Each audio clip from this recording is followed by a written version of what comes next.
खबर शामिल करते हैं गांव छोकर कलां लाला मूसा रोड से, जहां पर मियां उसामा मुश्ताक की तरफ से मियां जी इलेक्ट्रॉनिक्स का शानदार इफ्तिताह कर दिया गया, जिसमें बहुत सारी समाजी और सियासी शख्सियात ने शिरकत की। शिरकत करने वालों में Malik Nadeem Abbas MD general electronics Lala मूसा,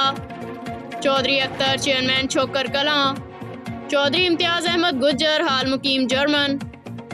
हाफिज़ मियां मुश्ताक अहमद सयालवी साहब, चौधरी शहजाद अकमल MD शहरोज़ इलेक्ट्रॉनिक्स खोखा माजरा, अलामा उवैस कादरी साहब तहरीक लब्बैक पाकिस्तान, चौधरी इमरान खान हाल मुकीम हॉलैंड, मियां तैमूर आलम, मियां मुदस्सर, हाजी अरशद चौहान, अलामा तोकीर इजाज़ कादरी, चौधरी तंसर इकबाल, चौधरी इश्तियाक नज़र, चौधरी मास्टर अकरम पेसवाल, चौधरी जैन मनाफ चाड़ा और दीगर मौजूद थे। मियां उसामा मुश्ताक ने मीडिया को इंटरव्यू देते हुए कहा कि हर चीज़ नकद और आसान अक़सात पर मौजूद है, क्वालिटी और रेट में इंशाल्लाह मार्केट से मुनासिब होगा, और तमाम आने वाले मुअज़्ज़ज़ मेहमानों का शुक्रिया अदा करते हैं जिन्होंने अपने कीमती वक्त से टाइम निकाला।